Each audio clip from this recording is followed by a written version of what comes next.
Bonsoir à tous, bienvenue pour ce nouveau débat consacré aux élections municipales après Monceau et Beaune, direction la Nièvre ce soir avec les candidats encore en lice à Cosne-sur-Loire. Avec nous ce soir l'ensemble des têtes de liste encore en lice pour ce second tour du 28 juin prochain. Michel Venot, bonsoir. Bonsoir. Vous êtes le maire sortant de Cosne-sur-Loire, il faudrait dire Cosne-Cours-sur-Loire pour être précis. Candidat à votre propre succession, vous menez une liste classée à droite, arrivé en tête avec 34,9% des suffrages au premier tour.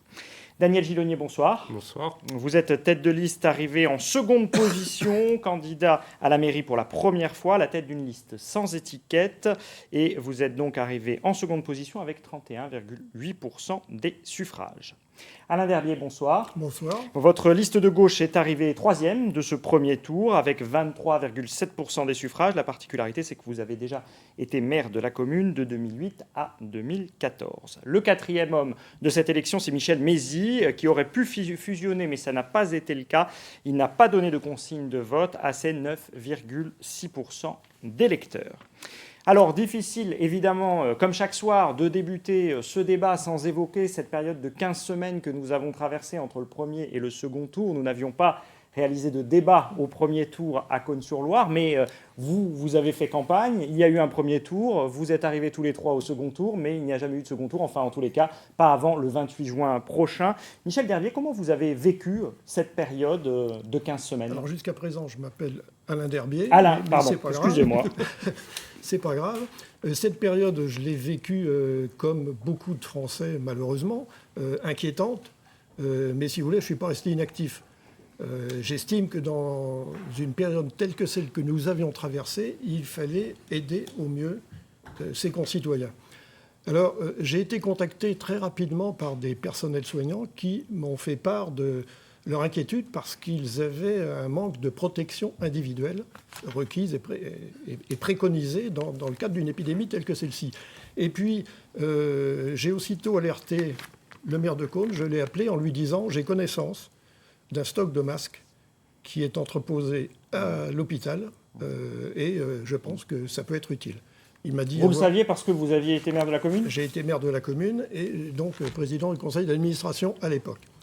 Il m'a dit connaître cette existence et il m'a ajouté que l'ARS était consciente et qu'ils avaient réquisitionné les masques pour l'Est et pour la ville de Nevers. Alors ça, c'est évidemment un peu aussi... C'est le candidat, mais c'est aussi l'ancien maire qui parle. Daniel Gilonnier, vous n'avez pas été élu auparavant. Comment vous avez vécu cette période un peu particulière pour tout le monde ? Alors, il est clair que le 17 mars, je dirais la vie en général, d'ailleurs, c'est mis entre parenthèses. Donc je voudrais quand même avoir une pensée pour les gens qui ont perdu un proche pendant cette période. Et puis aussi à tous les gens qui ont participé, je dirais, les professions à risque. Alors on parle d'ailleurs à juste titre des professions médicales, paramédicales, mais il faut aussi penser à tous ces magasins ou ces services qui sont restés ouverts. Et puis aussi, quelque part, aux instituteurs, aux professeurs, où leur profession a été revalorisée pendant cette période. Alors, pour ma part, je n'ai pas de mandat d'élu municipal. Et donc, je n'ai pas été contacté par la municipalité. C'est un regret, ça, que dans certaines communes, par exemple, le maire et ses opposants, qui sont tous les trois finalement candidats ou tous les quatre candidats au second tour, se sont entendus pour mener des actions communes, dans d'autres pas du tout. Est-ce que vous auriez souhaité qu'il y ait quelque chose d'entre-deux tours qui soit de cet ordre-là ? Non, je veux dire, c'est pas un regret. Je pense que c'était une crise importante, une crise inédite, quelque chose qui est arrivé rapidement, où il fallait rapidement trouver des solutions, et où, je dirais, le responsable de gestion, si je peux dire le patron, était le maire. Moi, aujourd'hui, je n'ai pas de commentaires à faire sur la manière dont a été gérée cette crise. Vous pourriez, ça participe de la campagne. Non, mais je veux dire que dans ces périodes-là, on a besoin d'unité, on a besoin d'être serré pour que les choses se passent bien, pour être au service des gens. Donc, je n'aurais pas de commentaires à faire sur ces sujets-là. Ça m'aurait, je vous dis, semblé inconvenant et irrespectueux de vouloir me mettre en avant uniquement pour des raisons électorales. Michel Venot, j'imagine que vous vous attendiez entre le premier et le second tour à expédier les affaires courantes, puisqu'il se passe en général une semaine. Et là, vous avez eu à gérer une crise sanitaire. Ça a changé votre quotidien de maire ? Tout à fait, ça a changé mon quotidien et autour de moi j'avais une équipe restreinte d'élus et des services aussi qui étaient très très restreints. Nous avons mis en place le plan de sauvegarde tout de suite, quelques jours après. Nous avons ensuite essayé, Alain Derbier m'a appelé pour les masques, on a travaillé ensemble j'ai contacté tous les élus, les gens des comités de quartier, les gens qui étaient susceptibles de pouvoir nous aider pour justement mettre en œuvre cette distribution de masques et autres actions qu'on a menées. On a un CCAS aussi qui a travaillé vraiment pour nos aînés. On a plus de 200 personnes qui sont concernées par le plan de sauvegarde. Et tout ceci nous a permis d'être plus proches des gens qui étaient vraiment dans le besoin. Et c'est pas facile, ça a été une période très difficile, très prenante. Nous n'étions pas nombreux, mais je crois qu'il ne fallait pas être trop nombreux non plus en mairie. C'était les règles sanitaires qu'il fallait respecter. Et bon, cette crise, on l'a vécue comme il fallait, et on a assumé humblement, comme on devait le faire, comme chaque élu de France a dû le faire à son niveau. Mais tout ceci pour vous dire que ça a été difficile. Ce qui a été compliqué pour nous, c'est quand on a commandé les masques, la fabrication avec les bénévoles, ça s'est très bien passé. L'association que préside Alain Derbier a participé. Mais c'est les commandes qu'on a eues avec les particuliers et les entreprises. Après, c'est la région qui nous a dépanné en dernier moment et on a eu 3 semaines de retard pour les masses. Et c'était compliqué, c'était stressant quand même pour tous les gens qui se sont investis. Alain Derbier, on a entendu pas de polémique dans cet entre-deux tours un peu particulier où l'heure était à la crise sanitaire. Est-ce que cependant, vous ne constatez pas que forcément la main est au maire sortant dans ces circonstances-là et même si vous avez été associé, il distribue les masques, il est en première ligne.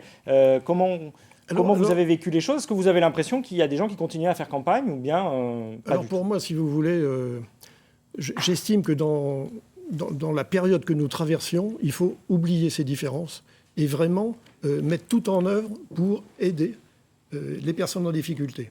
Vous avez l'impression que c'est ce qui s'est passé? Je pense qu'en partie, c'est ce qui s'est passé. C'est pourquoi, comme le dit Michel Venot, moi j'ai mis à disposition un atelier de couture dans une entreprise adaptée dont je suis le président pour la confection de ces masques. Et ensuite, j'ai prêté main forte pour pouvoir distribuer les masques aux administrés. Je pense que, de toute façon, tout citoyen, en pareil cas, dès l'instant qu'il a la possibilité de le faire, doit absolument œuvrer pour venir en aide.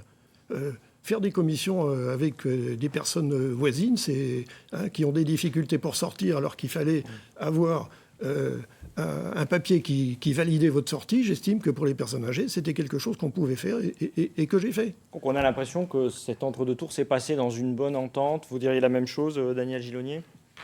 Oui, non, mais je veux dire, il fallait une solidarité de tout le monde. Moi, pour ma part, le 17 mars, j'étais encore en activité en entreprise. Donc, je dirais, j'ai fait tout ce qu'un chef d'entreprise doit faire quand son entreprise est fermée. Bon, tous les papiers, toutes les demandes de chômage partiel, toutes ces choses-là. Quelque part, je pense que ma place était plus là, de manière à ce qu'une entreprise de 20 personnes, quand elle redémarre un mois ou un mois et demi plus tard, n'ait plus de problème de trésorerie ni de problème de finances. Nous étions confinés, mais est-ce qu'il y avait quand même un semblant de vie citoyenne? Parce qu'il y a une élection en cours, Alors, moi, je vais vous dire, j'ai un petit bémol. C'est très bien qu'on soit tous d'accord et tous solidaires. J'ai un petit bémol sur, comment je pourrais dire, l'utilisation un petit peu électorale qu'il y a eu de fait sur deux choses, sur une deuxième distribution de masques qui a eu lieu début juin, en porte-à-porte. Et aussi sur un numéro de Conactu qui est un petit peu à la gloire de ce qui a été fait, où vous avez oublié, M. Derbier d'ailleurs, parce que d'habitude l'opposition a toujours le droit à un petit mot sur Conactu. Donc bon, c'est des choses que j'ai trouvées un petit peu maladroites. Bon, ça ne m'a pas choqué plus que ça. La position, j'en veux pas à M. le maire, il faut savoir que comme je disais tout à l'heure, le maire, c'était celui qui était exposé. Après, les Caunois, les Coursois, si ça s'est bien passé, lui en seront reconnaissants, ce qui est logique, ça ne me choque pas. Vous êtes en campagne, là, quand même. Je suis en campagne. S'ils lui sont reconnaissants, ils vont voter pour lui? Alors, c'est eux qui choisiront. Mais c'est eux qui choisiront. Je pense qu'on ne peut pas non plus baser un vote sur simplement les 3 mois ou 4 mois qu'on vient de passer. Je veux dire, Monsieur le maire ou Monsieur Derbier, leurs mandats ont duré 6 ans. Donc voilà, eux Oui. ils ont un avantage sur moi, c'est qu'ils ont chacun un bilan à défendre. Alors peut-être qu'on retient plus ce qui s'est passé les 6 derniers mois quand on est citoyen que ce qui s'est passé les 6 dernières années. Des fois, ça arrive. Peut-être, ça arrive. Michel Venot, quel est votre point de vue? Est-ce que forcément, comme vous étiez en première ligne, bien, c'est vous qu'on a plus vu que les autres, peut-être, y compris dans ces porte-à-porte pour distribuer les masques? Oui, les deux réflexions qui ont été faites sur la distribution des masques, je l'ai dit tout à l'heure, on avait 3 semaines de retard sur les livraisons. La région, c'était le 8 mai, on les a eu le 28. Voilà, donc, bon, après, on peut dire ce qu'on veut, parce que ma première idée, c'était de distribuer les masques au début, avant qu'on nous annonce que les élections étaient le 28. C'est ça ma première idée. Vous pouvez demander à tous mes collaborateurs, c'est ce qu'on avait vous saviez programmé. qu'il allait y avoir un deuxième tour tôt ou tard, non? Ben, oui, mais ce qu'on savait que c'était le 28. Qui pouvait nous le dire? Personne. Non, on n'était vraiment Donc pas nous, sûr on jusqu'à il y avait a pas longtemps. je programmé confirme. donc d'avoir les masques, on a eu ce retard. Et ça... Bon, alors pour le Conactu, donc on n'a pas fait de colonne d'opinion au niveau politique. On a juste fait un bilan. Je vais vous dire pourquoi on a fait le Conactu. C'est pas par rapport au maire de Cône. C'est par rapport aux services. Il faut savoir que nos services se sont mis en avant. Il y a des gens quand même dans nos services à la ville de Cône qui se sont mis vraiment en avant. C'est comme les soignants et l'éducation nationale. Et il y a beaucoup de gens qui se sont mis en avant, y compris des risques personnels. Par rapport à ce Covid et à ce virus quand même qui était virulent. Quand on voyait des images à la télévision, c'était quand même impressionnant, quoi. Donc je dis que par rapport à eux, on pouvait faire quelque chose. C'est mon sentiment. Après, chacun... Honnêtement, non, mais chacun a le droit d'avoir son sentiment. C'est tout. Moi, je l'ai fait pour les agents. Moi, je dis que quand on est chef d'entreprise et qu'on veut féliciter son personnel, on n'a pas besoin de sortir un journal qui est distribué à l'ensemble de la population. On peut le faire par des notes internes. Voilà. Bien sûr. Non, mais tout est possible. Mais je vais vous dire, moi... Bon, est-ce qu'il faut que le journal municipal soit compté dans vos comptes de campagne? C'est ça la question, en fait. Sur cet entre-deux tours. Ben, on verra. Vous avez l'impression que c'était un document qui servait à faire campagne indirectement? Alors, je vais vous dire, c'est ça la question de Daniel Julien. le vrai Conactu, il était prêt depuis un moment. On a contacté l'imprimeur. Et l'imprimeur n'a pas pu nous l'imprimer en temps voulu non plus, lui. Parce que vous savez les difficultés. Vous comprenez tout ça. Et à un moment donné, on a décidé de faire un truc réduit et de leur demander s'ils pouvaient nous le sortir assez rapidement. Voilà comment ça s'est passé. S'ils pouvaient le sortir rapidement. Comment? Vous lui avez demandé s'il pouvait le sortir rapidement, celui-là. Et il l'a sorti rapidement. Voilà. OK. C'est ça. Tout simplement, quoi. Donc après, on en pense ce qu'on veut. Écoutez, Alors, cette crise sanitaire, est-ce qu'elle a fait évoluer votre vision de la ville, votre vision de la commune, votre diagnostic sur la commune? C'est maintenant ce à quoi on va s'intéresser parce que c'est finalement ça qui décidera aussi les électeurs le 28 juin prochain. Alain Derbier, est-ce que par rapport à votre programme initial, vous avez fait évoluer les choses? Est-ce qu'il y a des éléments qui sont arrivés dans votre programme ou que vous souhaitiez renforcer? Parce que, évidemment, la vie a changé. Alors si vous voulez, Adolphe Thiers avait dit gouverner, c'est prévoir. Et nous, on a fait un programme qui, je pense, remplit toutes les conditions pour pouvoir gérer pendant 6 ans la ville de Cône. Malgré la situation inédite, puisque le programme avait été fait avant, évidemment. On ne connaissait pas ce qui allait se produire. Et bizarrement, nos priorités, la première, c'est la santé. La deuxième, c'est l'emploi, le cadre de vie. Et la troisième, c'est Cône solidaire. C'est ce que vous reprenez et c'est ce sur quoi vous allez nous interroger. On avait même un 4e point, qui pour moi est primordial, qui n'a été repris par aucun de mes deux concurrents, c'est Cône durable. Parce que nous nous opposons formellement à l'implantation d'une piscine à Belleville-sur-Loire pour entreposer des déchets nucléaires. On va y revenir. Et si vous voulez, quand je compare mon programme, celui de mes collègues, nous, parce qu'on a fait le diagnostic, on connaissait les sujets qui devaient être prioritaires et on apportait les solutions et les propositions pour ces sujets. Daniel Gillonnier, vous avez évolué, vous, dans votre programme, dans vos propositions, par rapport à ce qu'on vient de vivre? Alors, notre programme n'a pas été modifié, comme vous le disiez, il a été renforcé. Je suis d'accord avec les trois clés de voûte que vient de dire M. Derbier, qui sont la santé, l'économie et la solidarité. C'est ce qui correspond aussi à l'attractivité de Cosne-sur-Loire. Donc la santé, rapidement, vous connaissez la position de notre clinique. On attend une décision de l'Agence régionale de santé concernant le redémarrage.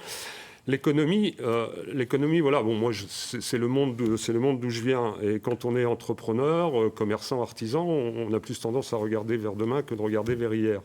Donc il faut rapidement rentrer au contact avec les entreprises pour voir ce qu'il est possible de faire. D'abord savoir dans quel état financier elles sont. Ensuite, il ne faut pas simplement donner des propositions comme ça. Il y a le conseil régional qui a des aides pour les entreprises. Il y a la communauté de communes qui a des aides. Mais la commune, elle peut faire quelque chose à son niveau? Bien sûr. Mais je dirais, il faut pas distiller des aides comme ça. Et bon, d'abord, ça me paraît clair. Il faut être au courant des aides que les commerçants, artisans, entreprises peuvent déjà avoir. Et nous, d'arriver en complément quand cela est nécessaire. Michel Denot, même question. Est-ce que vous avez évolué? Est-ce qu'il y a des points de votre programme que vous souhaitez renforcer par rapport à ce qu'on vient de vivre? Et on parlera évidemment d'économie. Alors le problème, c'est que nous avions déjà des engagements avec un contrat de ville, avec Nièvre Habitat, qui est prolongé jusqu'en 2022. Donc il y a des engagements financiers qui sont à respecter. Quand on s'engage, il faut bien les respecter. En ce qui concerne le cœur de ville, je pense, malgré la semaine de promotion qui a été lancée par les ministres la semaine passée, je crois qu'au niveau du cœur de ville, on aura des difficultés à mener tous les projets à bien par rapport à ce qu'on souhaitait faire pendant le mandat. On a l'impression que c'était déjà difficile avant d'être, par exemple, commerçant dans le cœur de ville de Cosne-sur-Loire. Et la crise passée, ça risque de faire des dégâts? C'est pas sûr. C'est pas sûr parce que, vous savez, les circuits courts, les gens ils sont habitués un peu à faire les courses dans les petits magasins aujourd'hui, à Cosne comme ailleurs. Vous voulez dire qu'il y a des aspects positifs à cette crise? On a redécouvert des choses? On a redécouvert la proximité déjà. Et je suis convaincu qu'avec les circuits courts, avec nos commerces de proximité, on va arriver à redonner envie aux gens de venir faire leurs courses dans nos centres-villes et dans nos bourgs. Moi, j'en suis convaincu. Alain Derbier, sur cette question du cœur de ville et finalement de la situation économique de Cosne-sur-Loire qui pouvait paraître fragile à certains moments et qui, avec la crise, ne va pas s'arranger certainement. J'ai peur qu'elle ne s'arrange pas, effectivement. Et c'est pourquoi il faut apporter des solutions à toutes les problématiques qu'on a, notamment le commerce. C'est un peu le serpent qui se mord la queue, c'est-à-dire qu'il y a un problème démographique, il y a un problème d'infrastructure, il y a un problème... Tout à fait. Mais si on veut retrouver de la population, il faut qu'on ait des installations qui permettent aux gens d'avoir envie de venir avec la qualité de vie qui sont chez nous. C'est en premier lieu un pôle de santé. Et puis ensuite, le commerce suivra, les habitants arriveront. Il faut savoir qu'aujourd'hui, on est passé en dessous du seuil des 10 000 habitants. Exactement. C'est catastrophique. Vous auriez fait des choses différemment dans le précédent mandat, parce que vous êtes deux maires sortants, si j'ose dire, un du précédent mandat et un du mandat actuel qui se termine. Si vous voulez, si je me suis représenté, bien évidemment, c'est parce que je n'ai pas apprécié du tout le mandat que nous venons de vivre. Sur quel point ? Sur quel point? Sur le fait que nous n'avons pas pu participer à la vie municipale comme nous aurions dû le faire. Vous, l'opposition, vous voulez dire? Oui, parce que l'opposition n'a pas été consultée et n'a pas été associée comme elle aurait dû l'être. Mais ça n'aurait rien changé, parce qu'à un moment donné, c'est la majorité qui décide.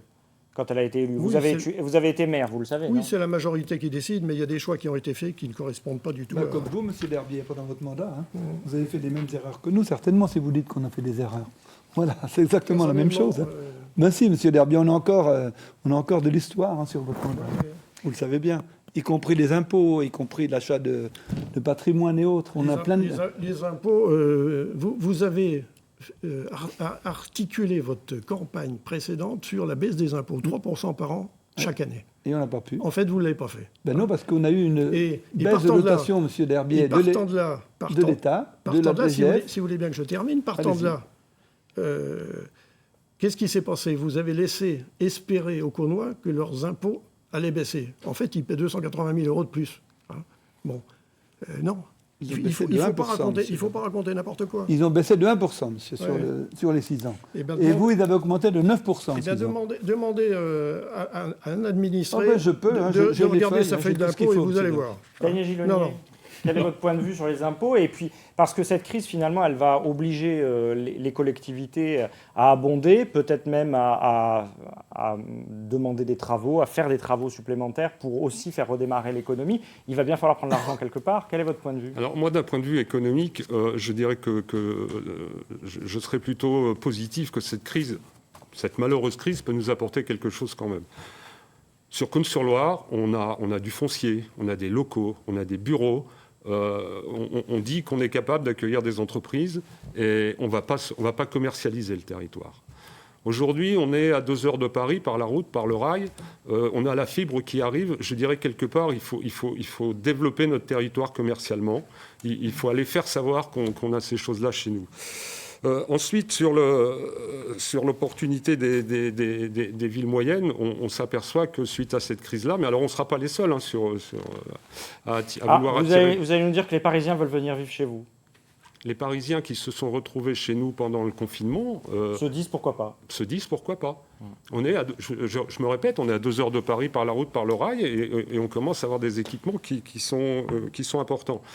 Alors au niveau des impôts, moi je ne veux pas rentrer dans votre bagarre. Non, mais pour le prochain mandat, qu'est-ce qu'il faut faire? Non, mais pour le prochain mandat, qu'est-ce qu'il faut faire? Moi, j'ai l'habitude, c'est mon habitude dans l'entreprise, quand j'arrive, je veux savoir de quels moyens je dispose, où en est l'investissement, je regarde bien sûr les coûts de fonctionnement, etc. Moi, il est très clair, et on peut parler du centre-ville, si j'ai à investir demain, j'investirai sur le centre-ville. C'est-à-dire que, contrairement à faire des très gros travaux, je pense à la 3e salle de cinéma, contrairement à faire ça, j'achèterai, je préempterai, je ferai tout pour le centre-ville. Il faut rénover ces bâtiments, il faut pouvoir les proposer à des loyers abordables, parce qu'aujourd'hui, les commerçants d'aujourd'hui ne sont pas les commerces d'hier. À Cône, on avait le commerce en bas, l'appartement au-dessus. Non, maintenant, vous avez des gens qui veulent trouver un loyer entre 300 et 400 euros pour tenir un petit commerce. Donc, alors, c'est un investissement à long terme. Je dis souvent, on va investir dans l'économie comme on investit dans la pierre, c'est-à-dire il ne faut pas attendre une rentabilité immédiate.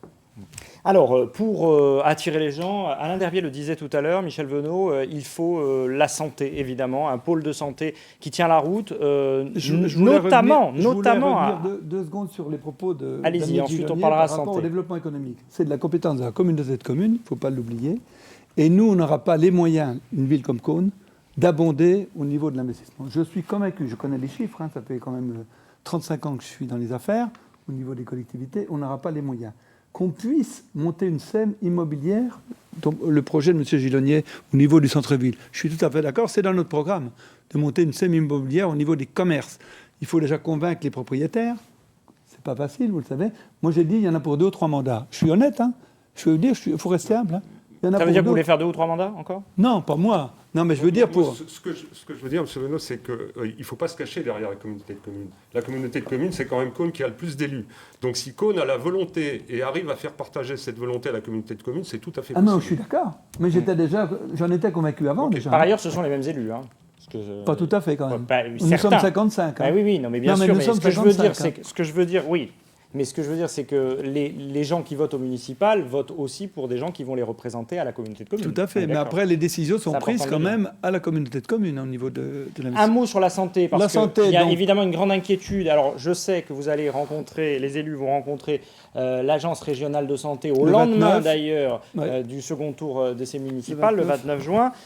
Aujourd'hui, Michel Venot, est-ce que c'est votre plus grand échec de ne pas avoir réussi à conserver la clinique de Cône-sur-Loire? Alors, ce n'est pas de la compétence du maire de Cône déjà.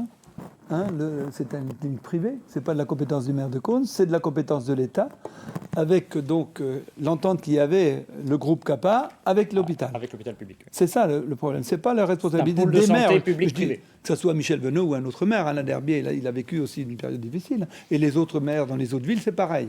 Par contre, c'est bien urgent et vital pour notre territoire. Si on n'a pas de pôle santé, on peut parler au niveau développement économique, tourisme et autres, on perd notre temps. Ce n'est pas la peine de se réunir.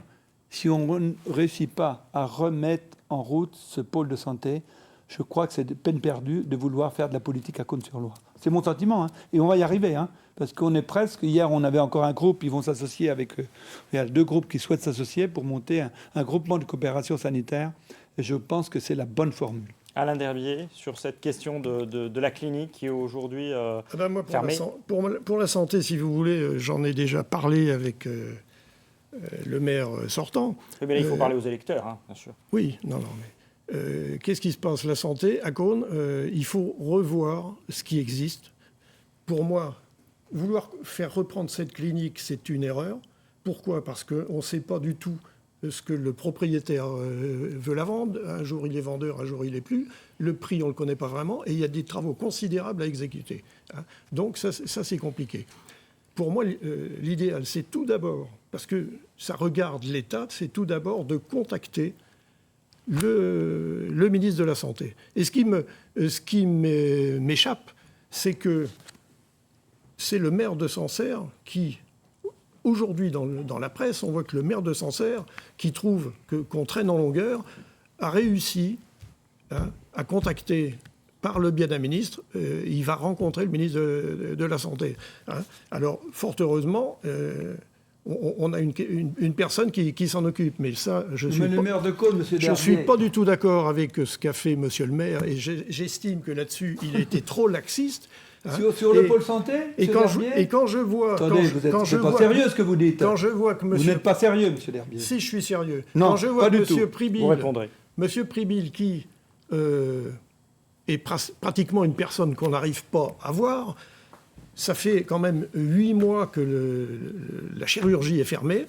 Il va venir le lendemain des élections. De qui se moque-t-on? Le directeur de l'Agence régionale de santé. Oui, tout à fait. De qui se moque-t-on? Il va venir le lendemain des élections, le maire ne sera pas installé. Non. Hein. L'ancien maire sera peut-être en train de faire ses cartons. Hein. Et puis, les présidents de communautés de communes qui sont conviés ne seront pas légitimes. Alors, en un seul mot, parce qu'on va aborder d'autres sujets, et puis je laisserai Michel Venot répondre, et puis il faut aussi que Daniel Giloni nous donne son point de vue. Votre projet pour le pôle de santé, c'est quoi? Il faut un vrai projet public, Oui, et point? il faut la construction d'un hôpital public. Pour moi, c'est ça, sur l'ancien site de l'hôpital, avec tous les services, autour la maison de santé pluridisciplinaire et un centre de périnatalité. Pour moi, c'est ça le projet. Daniel Gilonier, votre vision de l'avenir du pôle santé? Alors, moi, ma vision de l'avenir du pôle santé, d'abord, je rejoins M. Venot là-dessus, on parle d'une clinique privée. L'intervention du maire, je veux dire, et moi, je veux une union sacrée derrière pour se battre pour ce pôle de santé. Les choses qui avaient possibilité de faire, c'était, oui, de s'unir tous, différents élus de différentes collectivités. Et d'essayer de peser. Et de peser sur l'ARS, puisque, bon, procédure judiciaire, il y a un mandataire judiciaire, et c'est l'ARS qui va décider. Donc, il faut faire pression sur eux. Après, d'avoir un grand projet pour la santé, bon, et pourquoi pas, mais on ne peut pas le faire dans un état des études d'aujourd'hui. Est-ce que c'est réaliste d'avoir un hôpital public à Cosne-sur-Loire? Un vrai grand hôpital public comme le rêve moi, honnêtement, je dis... Enfin, après, il faut voir les choses, il faut voir comment ça se passe. En connaissant comment l'ARS fonctionne et la répartition des hôpitaux sur le territoire et les fermetures des services. Les hôpitaux, on repart sur la même chose. Est-ce que l'État est là à côté de nous? Si l'État n'est pas là à côté de nous, c'est pas possible. Mais il faut qu'il soit là. Il faut, il est. Mais c'est de son rôle. Sur la question de la santé, vous avez été attaqué, répondez, oui. Mais bien sûr que je vais répondre. Mais nous, on a travaillé en étroite coopération avec tous les élus. On a fait un pacte avec tous nos partenaires, avec la population déjà, avec les manifestations, les grosses manifestations. Il y a eu une adhésion totale de la population, des 2 côtés de la Loire. Ensuite, les élus, notre comité qui existe, et notre collègue de Sancerre, qui est un ami, on se téléphone à peu près 2 ou 3 fois par semaine, et c'est sûr que c'est lui qui a eu le premier monsieur Julien de Normandie au téléphone, et tant mieux pour Cosne, je dis monsieur Derbier, tant mieux que ce soit lui. Moi je connais bien Julien de Normandie, je l'ai regardé 3 ou 4 fois pour le cœur de ville, mais bon, il a pu l'avoir pour d'autres raisons avant moi. C'est là où je suis surpris que c'est le maire de Sancerre qui... Ça ne me dérange pas du tout, moi, parce qu'on fait partie de la même équipe, monsieur Derbier. Oui. On fait partie de la même équipe au niveau du pôle santé. On est là pour défendre l'intérêt général de nos territoires et notre bassin de vie. Et les gens du Sancerrois sont très concernés pour notre bassin de vie, vous le savez bien. Ils sont très concernés, ils s'impatientent. Alors, Ils s'impatientent, mais on a bien travaillé quand même. Je pense qu'on a fait du très très bon travail. Après, l'ARS chaque individu, vous connaissez dans les directions régionales, hein, chacun a son caractère. Et M. Priby, il a des services autour de lui qui lui ont conseillé peut-être, avec la direction de l'hôpital de Nevers, peut-être de voir un autre projet. Alors Michel Venot, un mot parce que Alain Derbier en a parlé tout à l'heure, le projet de piscine d'entreposage de combustible radioactif usagé sur le site de la centrale de Belleville-sur-Loire, hein, c'est de l'autre côté de la Loire, oui. c'est pas dans le département, mais c'est tout proche. Il y a beaucoup d'opposition à ce projet. La centrale, c'est aussi un pourvoyeur d'emploi sur le bassin de vie, donc il faut tout regarder. Il y a des associations qui demandent aux candidats de se positionner. D'un mot vraiment, parce qu'on va passer à la suite. Bien sûr, hein. D'un mot vraiment, Michel Venot, quel est votre point de vue ? Moi, j'ai pas trop de point de vue parce que au niveau des normes sécuritaires et tout, j'ai pas tous les éléments aujourd'hui. Donc, je me positionnerai pas aujourd'hui. Voilà, je peux Ça vous veut dire dire que les électeurs vont voter pour vous sans savoir si vous êtes pour ce bassin d'entreposage de produits radioactifs ou contre. Moi, je dis qu'aujourd'hui, il est difficile de se positionner parce qu'on n'a pas tous les éléments au niveau sécurité. Daniel Gilonnier ? Moi, je vais vous dire, l'autorité de sécurité nucléaire, pour l'instant, dit qu'il n'y a pas de projet. Moi, je suis quelqu'un, j'aime bien me positionner quand je connais tous les éléments. Pour l'instant, les informations qu'on a, les éléments qu'on a, viennent des associations qui sont antinucléaires, qui sont tout à fait respectables. Mais pour l'instant, on n'a pas les autres. Et puis moi, je pars aussi du principe que si le site de La Hague, bien sûr, va être plein, à un moment, le nucléaire, on sait ce que c'est. C'est un peu comme toutes ces zones de déchets et tout. On sait qu'il va en falloir, mais il ne faut pas que ça soit chez nous, quoi. Alors, à un moment, mais avant de se décider, je trouve qu'il faut avoir quand même toutes les infos. Alain Derbier, vous aviez déjà donné votre point de vue sur cette question. Il ne faut pas faire ce bassin. Pour moi, il ne faut pas faire le bassin. Pour quelle raison ? Pour quelle raison ? Parce qu'on n'a pas suffisamment de notions de ce que ça va engendrer. Hein. Et puis, je me rappelle, on veut essayer de faire revenir des habitants sur notre région. Je me rappelle quand la centrale a été construite. Ça fait fuir les gens ? Du jour au lendemain, l'immobilier proche a perdu moitié de sa valeur. Mais ça crée de l'emploi aussi. Ah oui, ça crée de l'emploi, mais l'immobilier a quand même perdu la moitié de sa valeur. Hein. Et puis, non, vous savez, le fait de dire on n'a pas suffisamment... on ne sait pas forcément ce que ça va donner. Ce que je sais, c'est que, par exemple, la centrale, quand elle a été construite, vous parlez de la centrale, les travaux ont commencé alors que le délai de purge du permis de construire n'était pas atteint. C'est une grosse machine. Hein. Ils passent quelquefois un petit peu en dehors des délais et ils n'attendent pas forcément. Alors, je vous propose de parler en quelques minutes, vraiment, parce qu'on va arriver au terme de ce débat de stratégie et d'électorat avec ce chiffre, celui de l'abstention, 54,4% au premier tour. Alors, on imagine que vous allez faire appel aux abstentionnistes, mais on aurait pu imaginer d'autres stratégies. Par exemple, Michel Venot, on aurait pu imaginer que votre ancien adjoint Michel Mézy appelle à voter pour vous avec ses près de 10% de suffrage. Et pourtant, il n'en est rien aujourd'hui. Non, mais Michel Mézy est libre. Hein, il a le droit de penser comme il a été un adjoint. Il a fait son travail, hein, comme il devait le faire normalement. Aujourd'hui, vous êtes toujours en désaccord ? Avec lui ? Mais j'ai jamais été en désaccord. Il a quitté votre majorité. Non, mais il a quitté en pleine crise sanitaire. Vous vous rendez compte ? Avant. Non. On a annoncé la crise sanitaire, il est parti juste à ce moment-là, parce qu'on le savait déjà, la crise. Donc, ça ne se fait pas, quoi. Je veux dire, quand on est responsable, quand on veut être maire d'une ville, on ne quitte pas le navire. C'est mon sentiment, hein, je vous le dis. Donc, comme je pense. vous n'avez pas d'accord avec Michel Mézy, même Non, je pense pas. Michel Mézy, je connais bien. Je connais depuis qu'il est arrivé à Cône. C'est un garçon qui s'investit beaucoup pour le monde associatif et puis la culture, quoi. Voilà, c'est tout ce que je peux dire de lui. Hein. Mais il a bien fait son travail. Il représentait bien la ville de Cône pendant le mandat, quoi. Mais il y a eu un différend. Non. Juste une volonté de faire cavalier seul ? Il n'y a pas eu de différence entre nous. Juste une volonté de faire cavalier seul ? Tout à fait. Il n'y a pas eu de différence. Alors en face de vous, il y a deux candidats qui auraient pu aussi, entre les deux tours, travailler ensemble peut-être, dit-on, Daniel Gilonnier, Alain Derbier. Vous auriez pu imaginer un accord. Vous disiez au début de ce débat, Daniel Gilonnier, je peux signer les différents points évoqués par Alain Derbier, parce que de fait, il semble qu'il y ait quelques points de convergence. Alors, moi, j'avais été très clair bien avant ce deuxième tour. J'avais été très clair pendant la campagne du premier tour, où lors de mes réunions publiques, j'avais annoncé la chose suivante. J'avais dit, si je finis 4e ou si je finis 3e décollé du second, je rentrerai chez moi. J'ai terminé 2e, tout proche de M. Venot. Je pense avoir une liste unie, compacte Et quelque part, je voulais respecter la parole donnée aux électeurs. Donc voilà, après, M. Derbier a décidé de maintenir sa candidature. Bon, il n'y a pas de souci, il a le droit, il a le score pour le faire. Il pourrait y avoir un troisième tour. Il faut savoir, je tiens à préciser quand même, c'est le fait du maintien de la candidature de M. Derbier peut permettre éventuellement à M. Venot de repasser, alors que pendant 6 ans, il a critiqué sa gestion. Donc voilà, moi je suis là, les électeurs nous ont fait confiance, les résultats du premier tour sont là, et puis fusionner pour gagner, c'est une chose, gérer une ville pendant 6 ans, c'en est une autre. Moi j'ai besoin d'une majorité solide, compacte, qui puisse gérer pendant 6 ans. Alain Derbier, c'est vous qui allez, vous avez entendu Daniel Giloni, c'est vous qui allez faire gagner Michel Venot? J'ai entendu ce que vient de dire, d'une part, Michel Venot en disant qu'il est en très bon terme avec Michel Mézy et qu'il est parti comme ça parce qu'il y avait le coronavirus.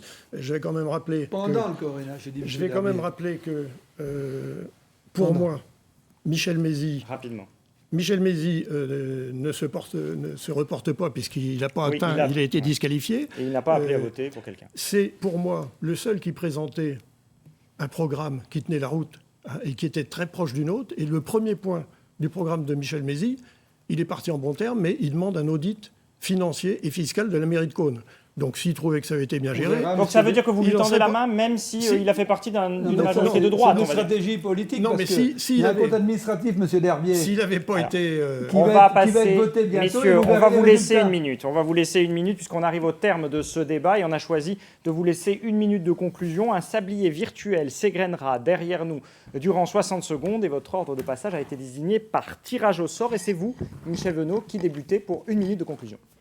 Alors moi, je lance un appel à toutes les Caunoises aux Caunois, aux Coursoises aux Coursois, pour qu'ils puissent se déplacer pour venir voter dans les bonnes conditions.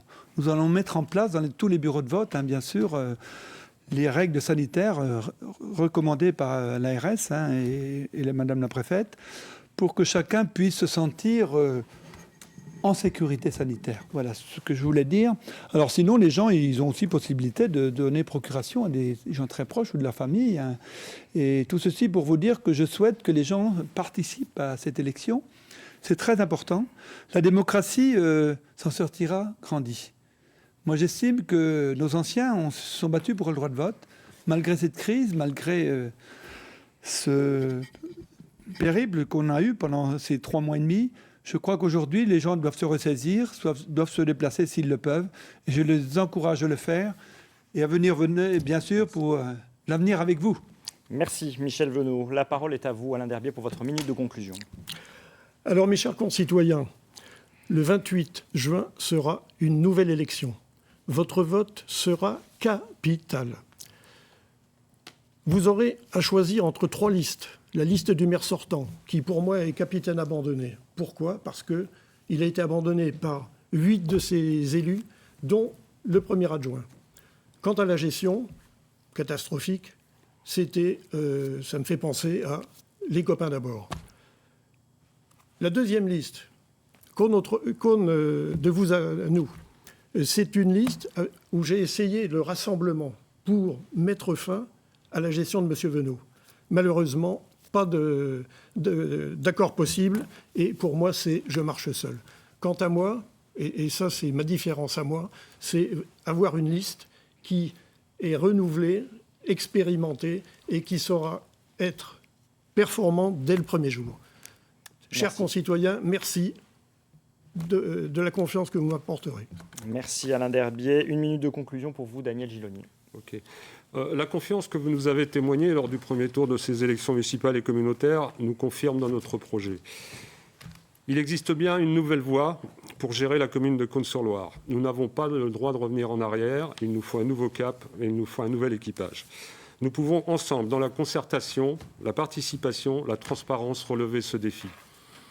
Aujourd'hui, on découvre à nouveau le potentiel et l'attractivité que peut avoir une ville comme la nôtre. Il ne faut pas passer à côté de ces opportunités. Devant vous, je m'engage à défendre les intérêts de notre ville, à œuvrer pour qu'elle prospère et qu'il y fasse bon vivre. C'est vous, le 28 juin, qui allez décider de ce que vous souhaitez faire.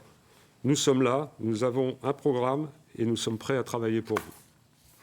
Merci Daniel Gilonnier, merci Alain Derbier, merci Michel Venot d'avoir participé à ce débat. C'était le premier à Caunecourt-sur-Loire, pour donner le nom complet, pour ces élections municipales. Merci à tous d'avoir accepté le principe de ce débat. Place maintenant au choix des électeurs le 28 juin prochain. Merci à vous de nous avoir suivis. La campagne électorale, elle se poursuit, bien sûr, sur France 3. Prochain débat demain soir à 18h avec les têtes de liste d'Avalon dans Lyon. Restez avec nous dans quelques minutes, le 19-20 avec Arnaud Lefebvre. Belle soirée à tous sur France 3.